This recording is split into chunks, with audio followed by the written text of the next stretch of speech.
If you are an estate agent, letting agent, or someone who is interested in the property market, then the UK Property Market Stats Show, is for you. My name is Chris Watkin, and each week I do a show on the property market.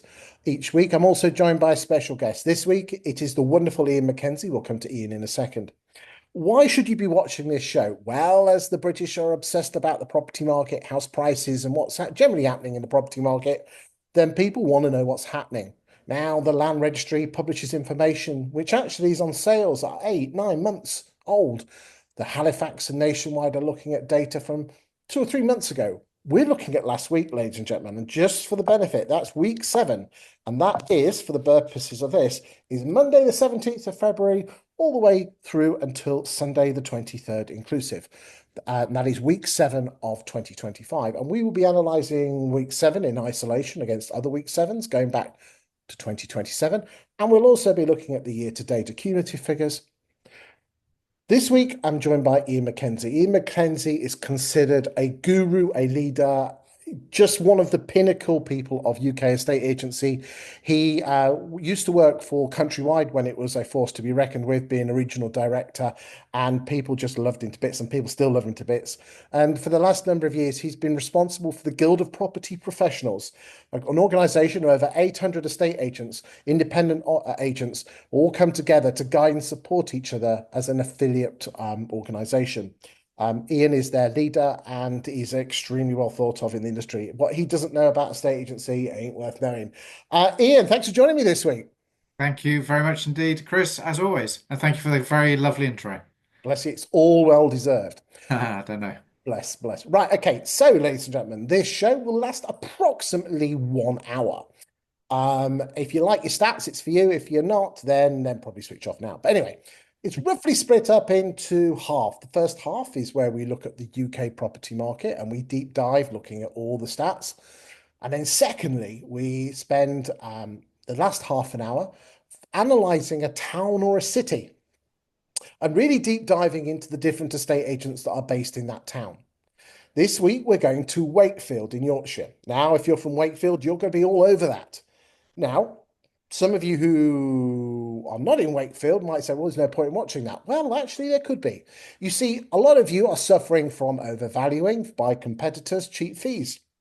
And we're going to be using a bit of kit, which in my humble opinion is the dog's dangles when it comes to property data.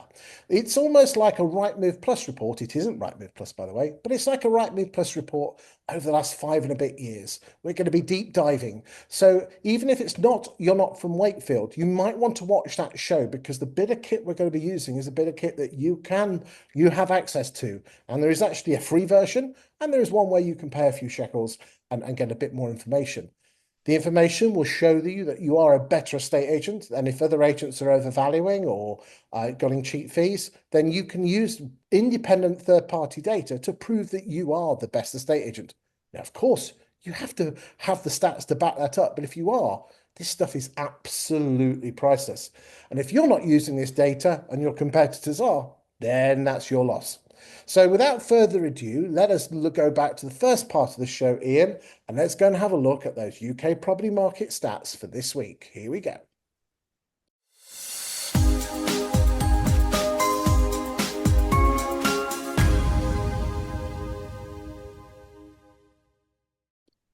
So for the benefit of those who've not watched the show before, ladies and gentlemen, what happens is we always start off with lettings.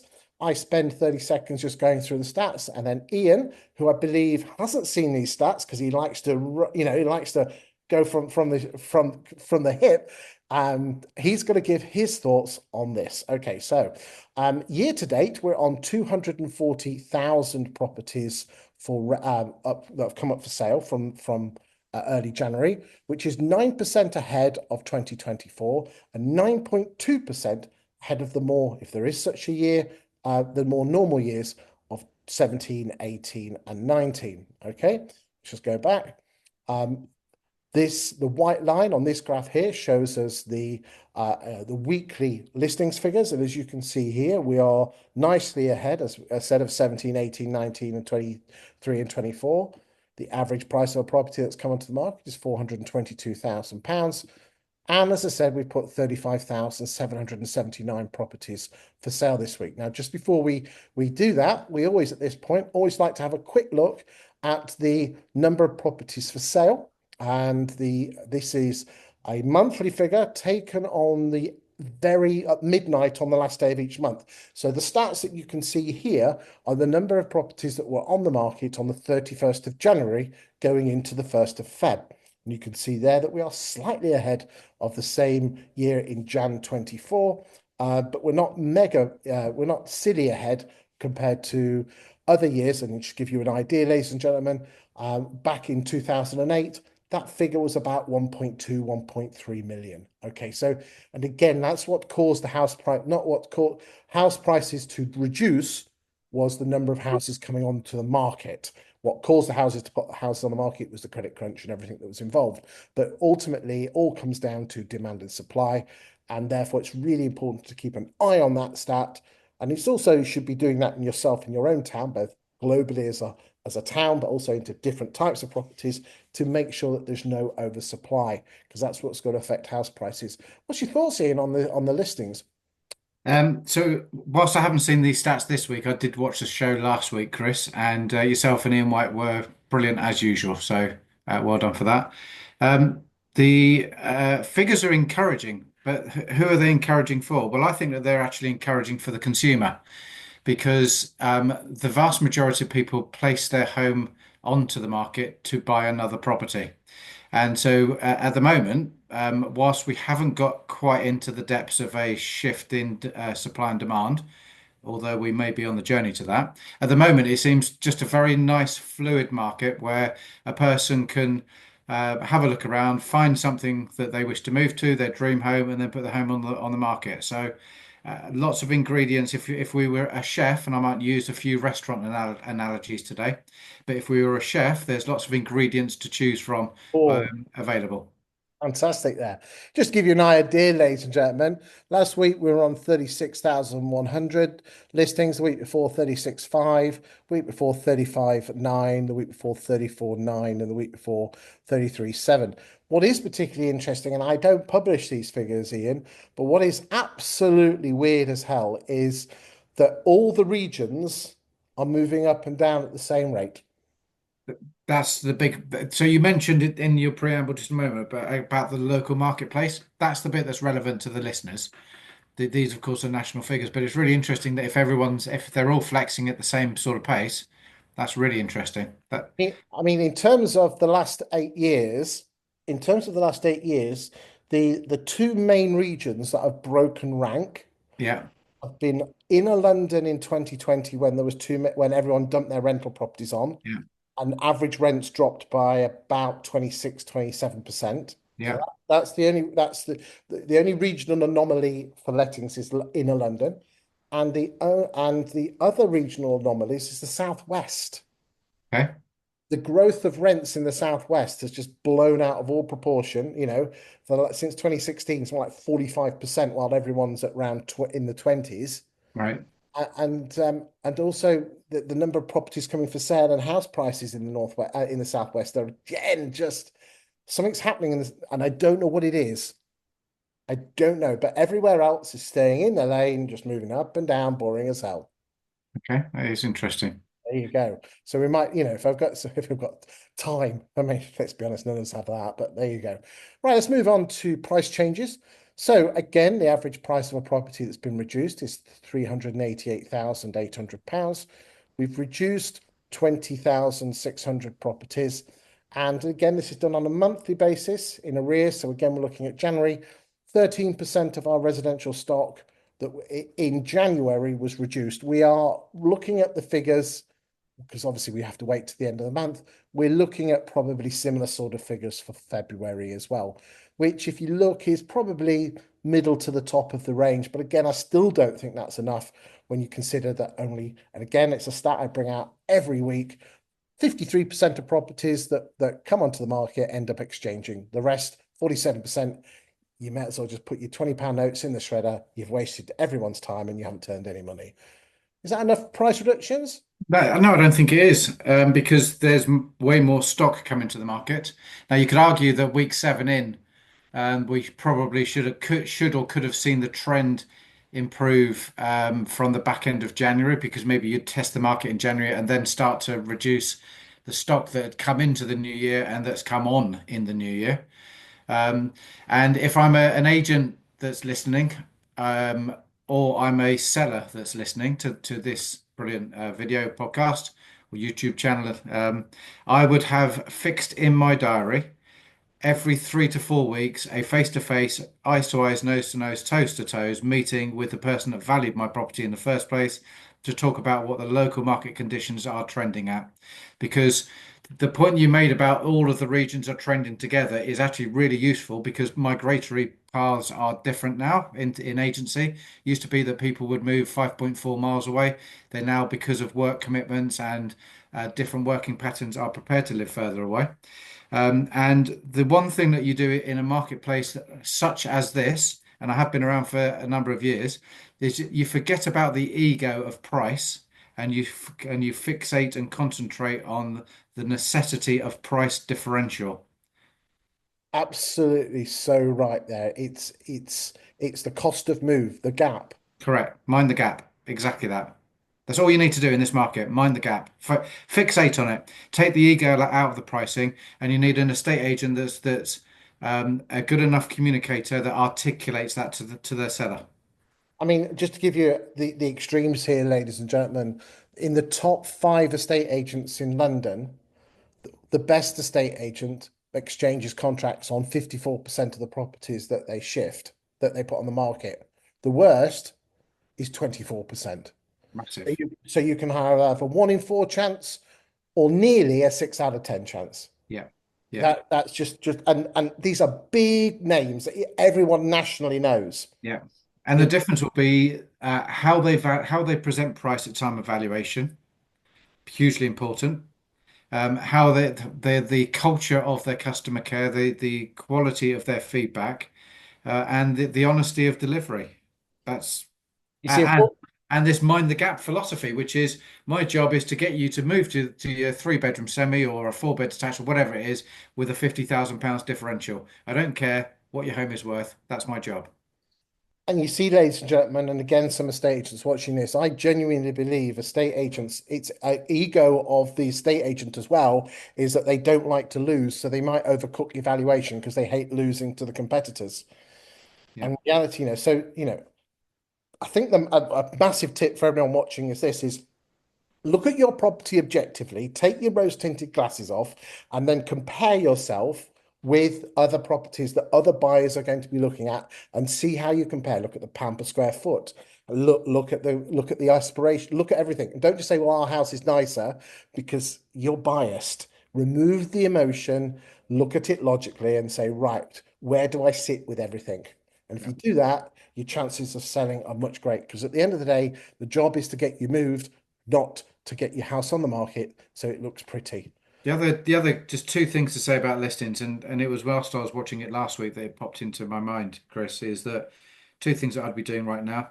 I'd be grading my sellers in terms of motivation, definitely, because I mentioned just a moment ago, whilst the supply and demand curve hasn't shifted yet, it might be on the path to shifting. Yeah. And if that is the case, then I want to be ahead of the curve and know who I need to focus my attention on. So grade your sellers in terms of their motivation to sell, A being good, C being not so good. And I would be monetizing the process of putting houses onto the market. So I would be upfront contribution to marketing. I'd be charging for my AML, my anti-money laundering, etc.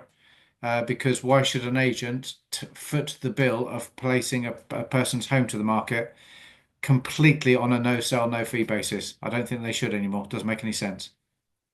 It doesn't, but unfortunately, some estate agents out there, they'll put anything to stop them putting that, they don't want any barriers to not losing the listing. And again, sometimes you estate agents out there is be brave enough to walk away, but then at the same time, make it easy for the homeowners to make contact with you. Because again, just saying, give me a call if it doesn't work out, they're not going to ring you back because the owner's going to feel stupid. Okay, and here's my restaurant analogy. We've had Valentine's a couple of weeks ago. There you go Did for you it. did you take your loved one to McDonald's because it was cheaper and there was no upfront contribution? Or did you go to a restaurant where they put bread on the bill without permission, but they charged you for it, and where they put 12.5% service charge on the bill without permission, but you paid it probably? If you want a quality service and a quality meal, you go to a quality restaurant. I love that analogy. Tell you what, we're dropping them today, mate. Love Great. this. I've had a coffee. Fantastic. Right, ladies and gentlemen, let's move on. Let's move on. So, gross sales this week, we have sold 27,370. I mean, just to give you an idea, last week, 27,600. Week before, 26,900. Week before, 27,500. Again, I find it, these are all nice and tight. Okay. Year to date, we are on 178,000 sales, which is 20% ahead of 2024 and 28% ahead of 17, 18, and 19. So again, we've been saying in the show that week one started late this week, so we had a good start. But that's it, it's not, it's still a nice gap. And to say that we are ahead in gross sales of 2022, because remember, the trust thing hadn't kicked in Yeah. yet, the interest rates hadn't kicked in yet. 2022 in Q1 was making hay, and Yeah. just doesn't, I know it doesn't, this is the bit, it doesn't feel that way. But when you look at the coal, look at that, that's gorgeous. Okay. Yeah. Nice. Okay. The average price of a property selling 355. That number has hardly changed for the last few years. Number of sales, like we said, 27. And again, that just shows you how nicely we are doing. Yeah. The gap between the two. So this is when a property goes sold up to contract, what was the headline asking price? That's the orange number. The red number is what was the asking price of a property when it came on the market. There's always a gap. The reason is that lower price properties have a higher propensity to sell, which means it drags the average. The important bit here is to look at the gap, because there's always a gap. It's the extent. Again, just to show you, week in isolation, prices, average price of something coming on the market 422, the average price of something going sale agreed 355. And as I said, the gap this week is 18%. Sales agreed. Not bad, is it? It's good. Yeah, it's good. I mean, the housing market is built on either sentiment, as in confidence, or necessity.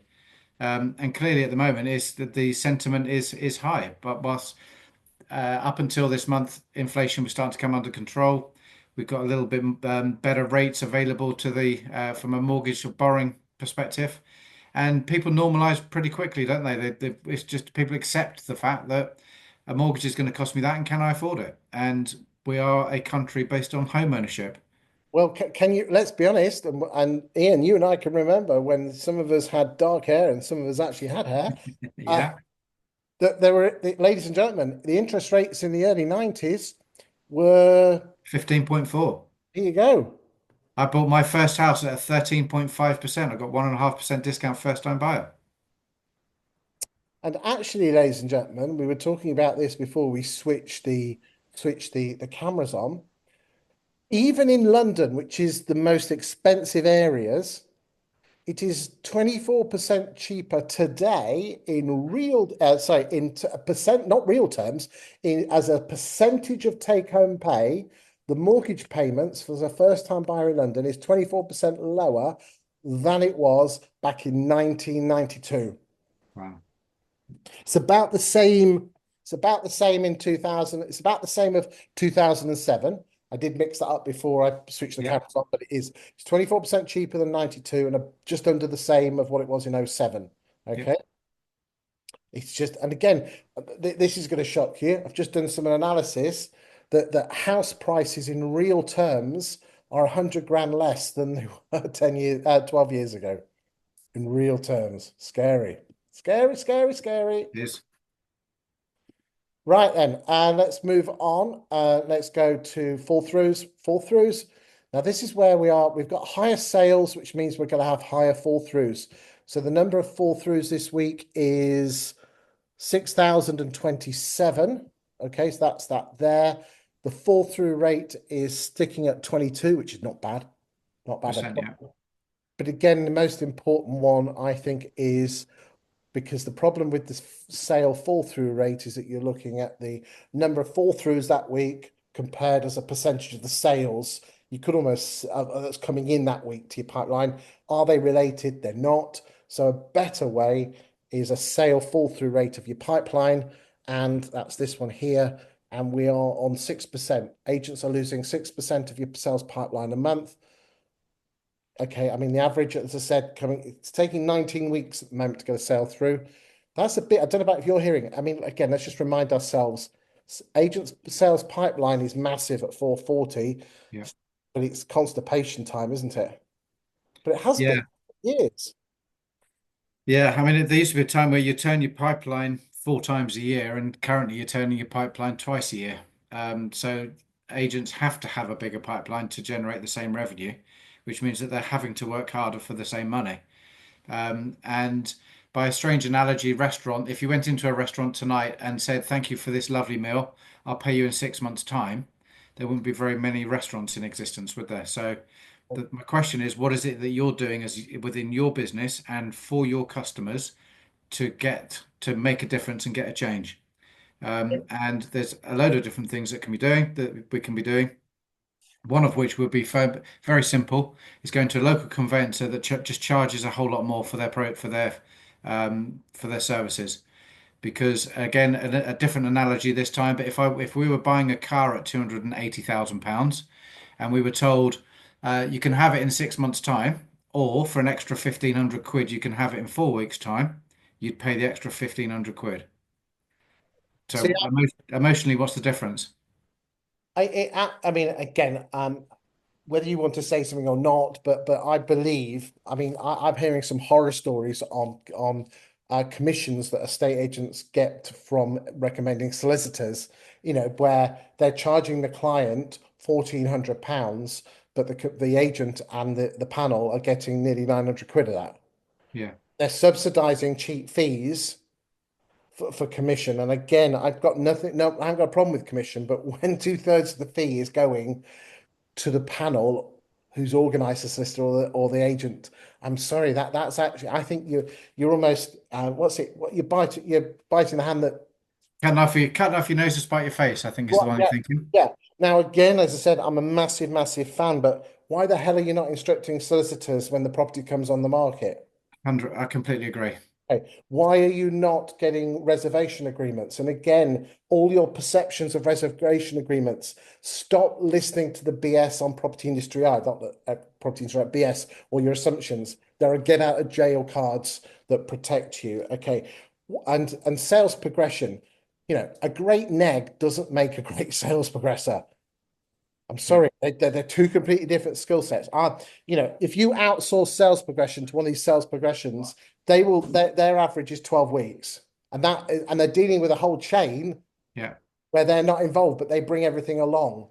But if Yeah. the neg, so well, I'll bring them next week, and then the form doesn't get sorted out, and then the solicitor's slow.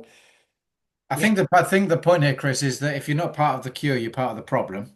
And if you've got a problem in your business of cash flow, or if you're a seller that's watching this and you want to move faster, think about how you do things differently and talk to an agent that actually understands the process that's going to give you the right advice. you are so right. Right. Let's move on to net sales. So this is gross sales less fall throughs that week. And this week we have net sold 21,343, which is, as I said, almost identical to last week at 21,400, the week before 20,600, the week before 21,300.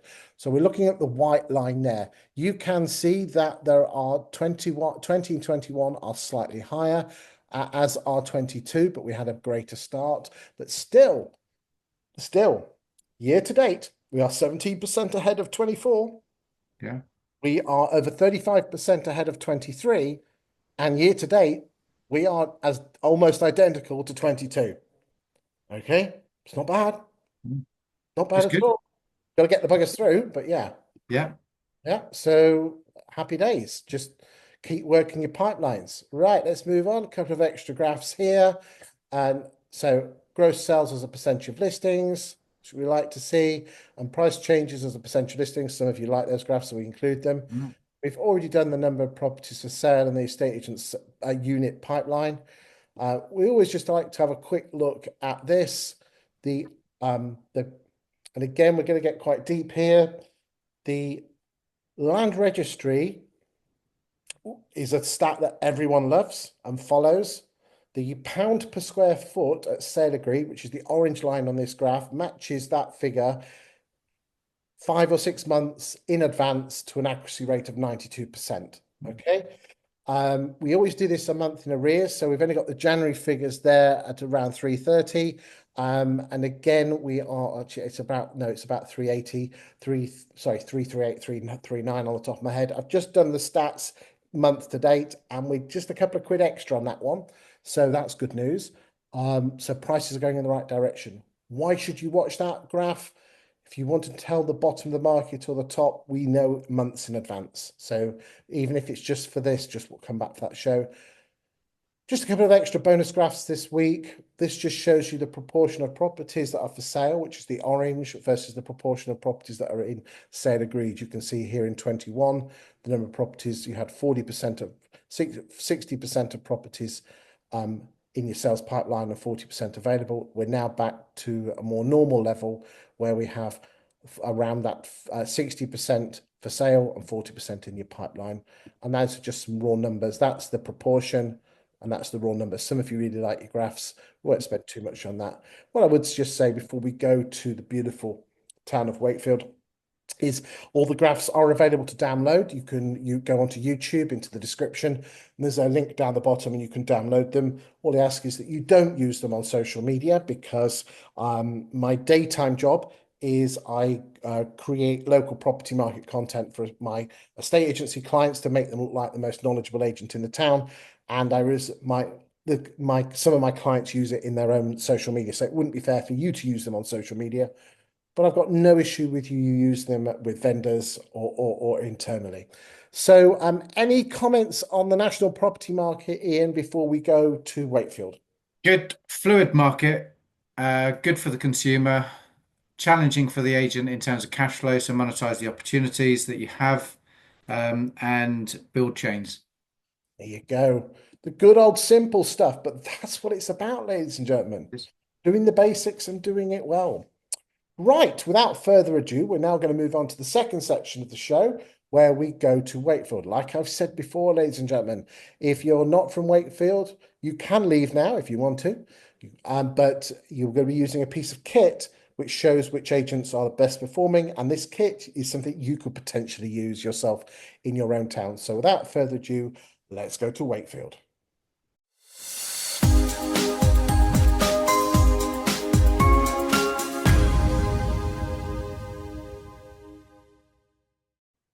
Right, ladies and gentlemen, we are using a bit of kit called Insight.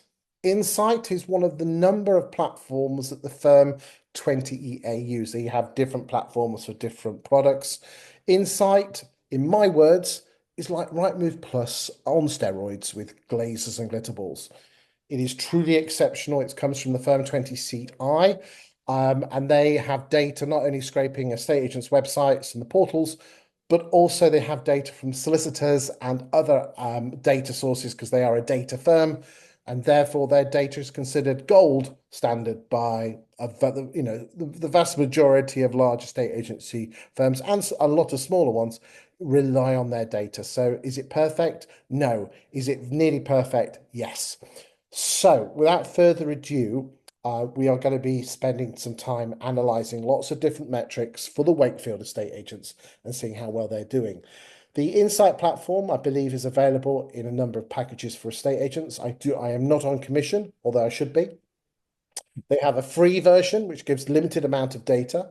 They also have a version which is for a town, where you pay the money. And again, I will not mention the figures. I think it's damn good value for money for a town. And then they have regional, and then they have national stats as well. I'm a massive fan of it. As I said, I'm not on commission, but you can have access to this data. And again, if you are a person that uses 20EA Insights and you want to know how to analyze the information, give me a shout, because that's a certain skill set I have. I can look at a set of numbers and spot the data. So, Ian, without further ado, should we go to Wakefield? Here we go. Indeed, yeah, looking forward to it. Right then, okay, so just for the benefit of everyone watching, ladies and gentlemen, the postcodes that we are looking for Wakefield are WF1 and WF2. I appreciate there are some extra 3 and 4s that some of you might just creep into, but I just wanted to look at core Wakefield. Okay. The first thing that we're going to do is this, is we are going to analyze residential sales. We'll spend a little bit of time on lettings at the end. There's not so much data on lettings, and really deep dive and see which agents are working. And the first thing we're going to look at is the market share of the residential sales agents in the last 5 and a bit years. Okay. We're looking between the 1st of January 2020 all the way through until yesterday. Okay. The 24th of February 2025. We are not using new builds because I think that skews the figures. And we're looking at all property types. In that time, 8,182 properties have come on the market for sale in Wakefield with an average price of 252. Let's remember that number, simply because then we can see which agents are the lower, middle, or upper agents. So without further ado, let's go and look at Richard Kendall. And okay, we've got that spike there. I bet you that is April, because they always spike in April. Yeah, that's the one. So that's the COVID spike. I see a growth there, Ian, from around 20% up to probably late 20s. That's not Yes, all, is it? it's an upward trajectory, definitely. Yeah.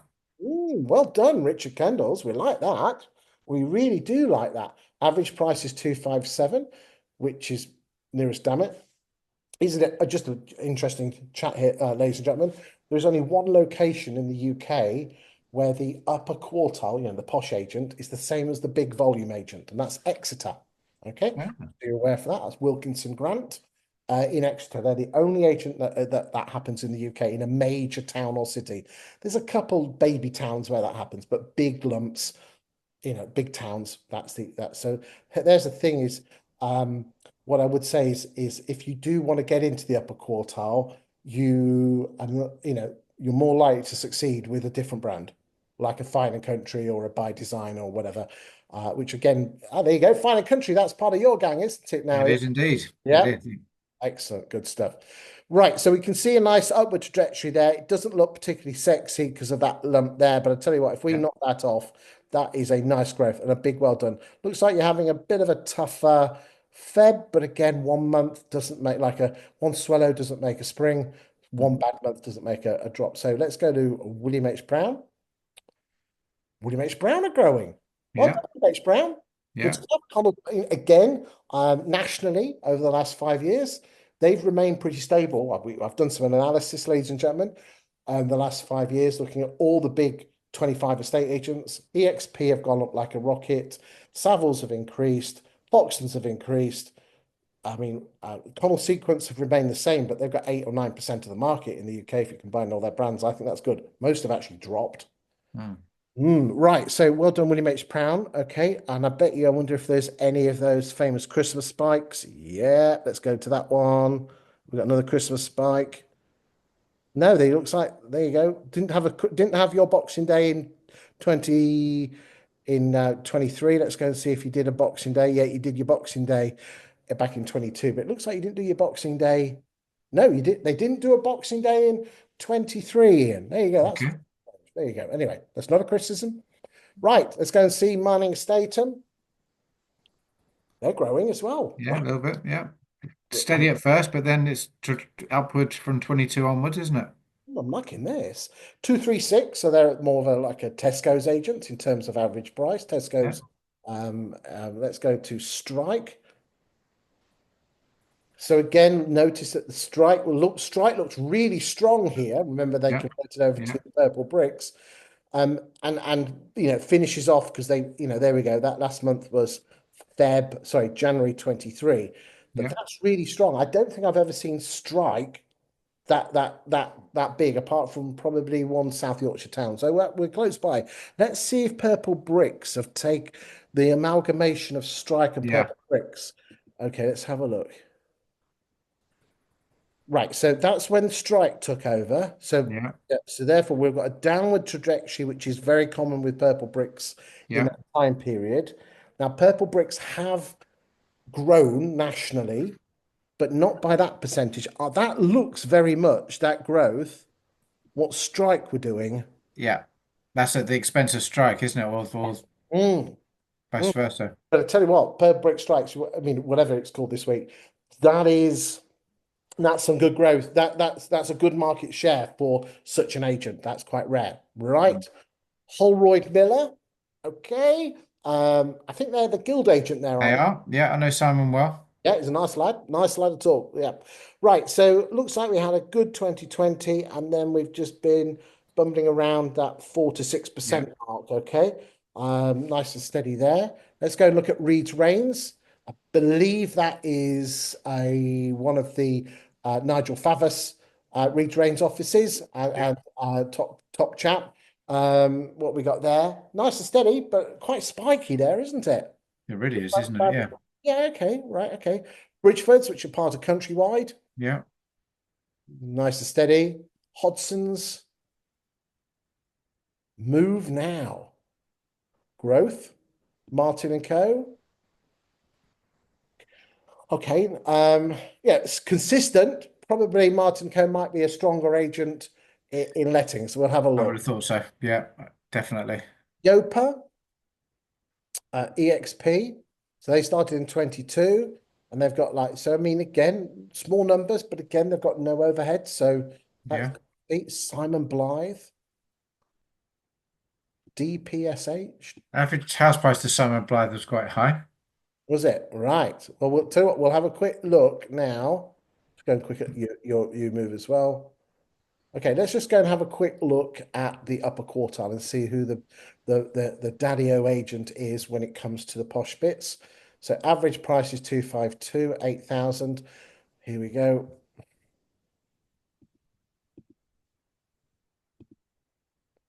So it's not an agent with a big posh locate. Yeah, look, only 306. We're not, even if we went to 500,000, I'm not even at what 10% of the market here.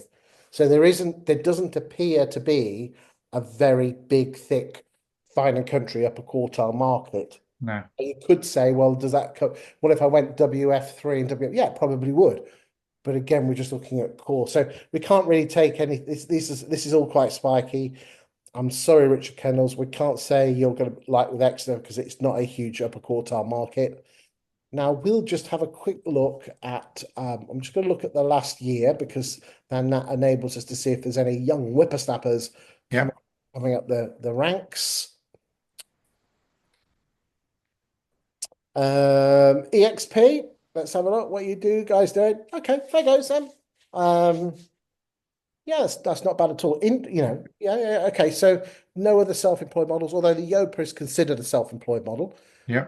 Um, Rhubarb Sales, love that name. Right, okay. Mhm. Anything on this before we go over and have a look at the next one? No, I think it's clearly it's a mass market. There's a propensity for customers to consider onlines.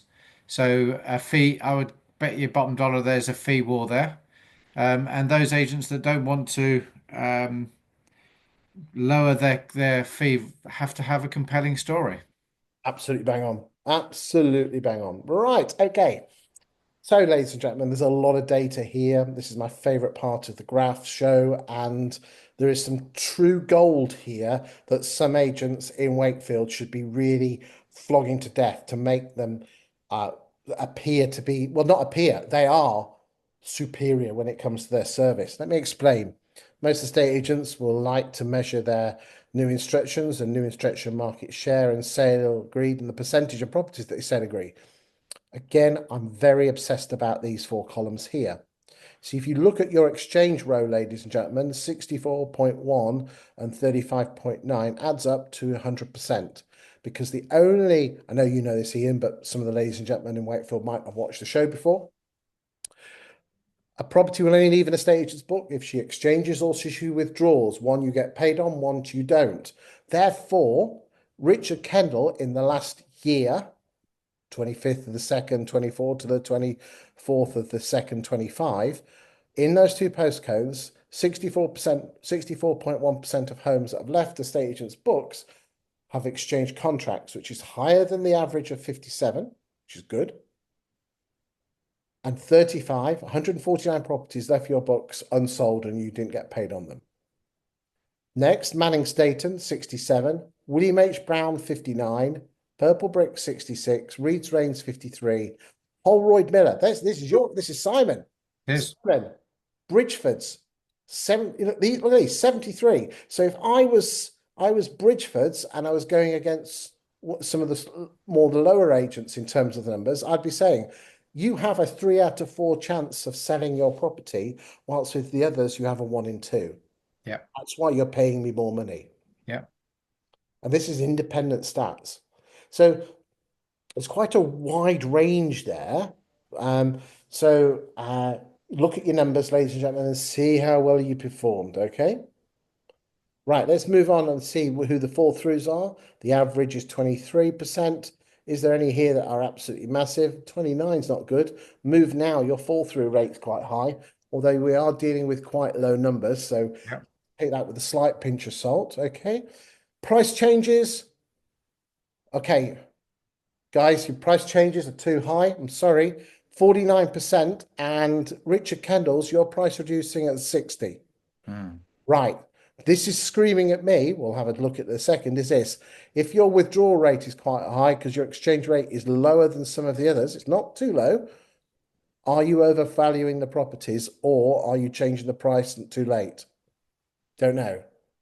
I don't know on that one. Yeah, their stats would say that they're probably overvaluing to win it, but then actually quite effective at managing the expectation after they've won it, which for a competitor is not good. If you had a low exchange percentage and a high price change percentage, you're overvaluing, but you're not dropping the price. You're waiting too long to drop the price. Yeah, If you have a high price percentage change, but a reasonable exchange, that means you are probably putting it on the market over price, but you're getting the price down quicker. yeah, Kind of exactly. what you said in that Yeah, round. that's exactly what I meant. Yeah. That's exactly what you meant. So just again here, 49, but there's some nice low numbers here. What's 32? Who's keeping that? Move now. So you're pricing them well. You've just had a bad run of fall throughs. Let's just go and have a quick look and see. Or they're not pricing well and they're not selling them because if they've only got 62% listing to sell ratio. So yeah, it's better than the average at 57. No, don't be too hard on me. But then there are some in the 70s here, but there's some in the 50s there, and Yeah, true. yeah, Yeah, true. okay. All right. Right, let's go and have a look at who's overvaluing. Right, okay. So we are looking at the last sales, either in the last year or 2 years. Okay. That's what we're looking at here. Ignore the new instruction numbers. The new instruction numbers are irrelevant. Okay. So what happened here? There's a lot of data happening here, ladies and gentlemen. And again, my skill set is to be able to explain what's happening here. Right. Okay. Of all the properties that you have exchanged contracts on, not every, that's the first thing. The first thing that 20EA do is look at what you put it on the market for versus what they thought the house was worth on their AVM, their Valpal figure. Others are available, sorry. And basically said, right, what did you put? So we thought the house was worth 200. You put it on for 210, which means that's a 5% over what we think it's worth. And on average, Richard Kendall were putting their house on the market at 1.55% over what the house is worth. Nice and tight here, aren't they? Yeah, they are. Oh, Holroyd's, there you go. That's interesting. Look, Holroyd's, they're valuing nice and tight, as are Bridgeford's. Yeah. Okay.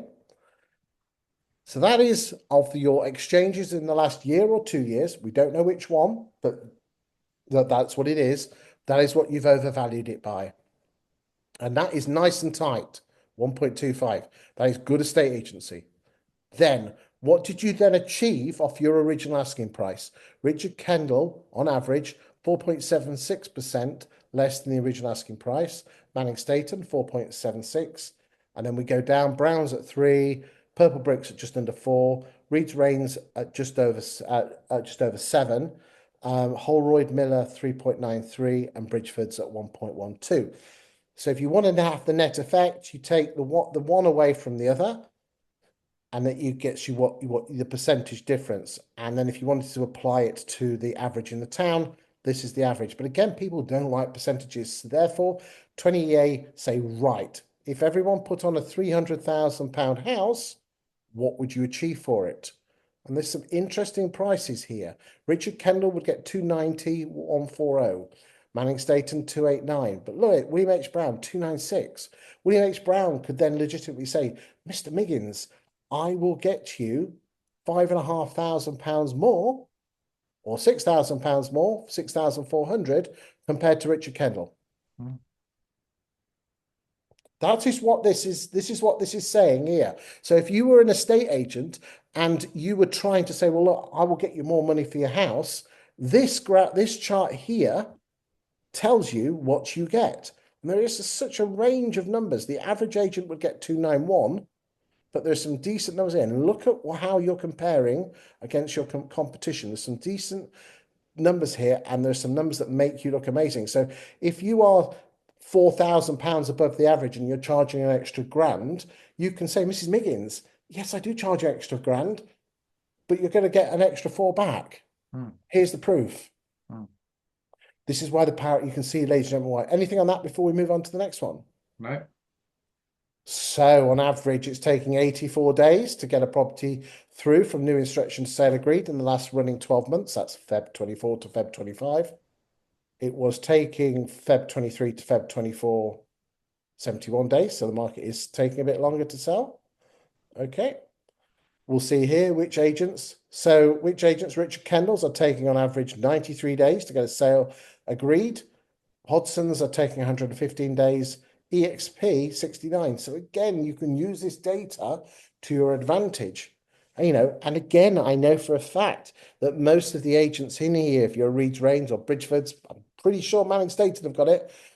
William H. Brown, get this package. Again, I'm not on commission here, and you can use this information to prove that you are a better estate agent. Again, I am not on commission. This is just fantastic stuff that proves that you're a better agent. Anything on this before we go and look at the lettings?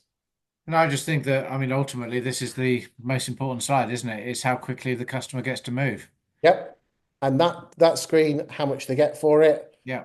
and this screen, whether they actually get it or not. Yeah. This tells you, do you sell it, at what price, and how quick you get it through. Yeah, that's it. Priceless stuff. Right, let's go and have a look at the lettings. Okay. The average rent in 2020, 605, nearest damn it. Let's see what it is in the last year or so. 867. Okay, that's it, right? Let us just have a quick look. Now we're looking at new instructions, and new instructions gives us an idea of what stock levels are at. Okay, what you tend to find in Yorkshire is that most estate agents are recycling their stock every 3.7 years, right? That's the number, all right? Because, ladies and gentlemen, my daytime job is I'm a property statistician, and I create statistics for estate agents to make them look good. And so if you needed any data to make yourself look awesome, again, give me a call. Right, let's just have a quick look. So let's see here. That's quite spiky, actually. Hey, it's all over the place. I've never seen something like that before. That really is spiky. Yeah, do you know, I can't read that. Not see, is it growth? Ooh. Ooh. Have they bought someone? Don't know. Okay, this is going to be a bit better. Right, open rent. 1 in 5 properties in Wakefield are going with open rent. Can I just remind you, ladies and gentlemen, that 51%, over half of the properties that open rent have put on the market in the last 2 years were previously on the market with a high street agent. That's right. Forget purple bricks, forget online estate agents, forget self-employed estate agents. This is the silent killer of estate agent and letting agency, open rent. You're not proving you're worth your money. We were talking about it before we switched the cameras on, didn't we, Ian? That's where the benefits of joining like the guild. You can share ideas with like-minded men and women because they're estate agents and they're not competing. Obviously, someone in Wakefield can't join because the wonderful Simon Holroyd is Holroyd Miller's in it. But again, if you're watching it from another area, do bear that in mind. Linley and Simpson, that's part of Lomond. Yeah. Nice and steady. Reeds Rains. Okay, Bridgeford's. These are all pretty static here. Oh, They are. Move Housing, you're dropping. Martin and Co. Nice and easy. That's what we like to see. Holroyd Miller, William H. Brown. We'll go down. We'll just see what we got down here for those that might want to watch how they're doing. Okay. Here you go. That's interesting. Mark Lang Staten haven't got a big lettings department. Okay, no worries. Right. Okay, that's the end of Wakefield. Final words from the wonderful Iain McKenzie. About Wakefield in particular, or just the Anything. market? Just give me, just honestly, mate, just give us your forsooths and wonderfulnesses. So, first thing to Wakefield is Simon. Hi, hope you're well. Haven't spoken to you for a couple of months or a few months now, so be good to catch up. Um, the market is a good, fluid marketplace. There is still some sentiment. There's still some confidence in the marketplace. I think that's going to hold for this year because salary inflation is going to counteract cost of living inflation that might just creep up a little bit. So, I think we're going to have a good, solid year, but it's stop the ego of pricing and start working on price differential for the customers. Lots of stock, lots of choice for them. Mind the gap. Fantastic. Iain, as always, you're a huge value for money. Thank you very much for coming along. We'll see you in a couple of months' time, all being well. But thank you for Thank watching. you. Thank you. Thank you for watching the Stats Show, everyone. And we'll see you next week for week 8 of the UK Property Market Stats Show.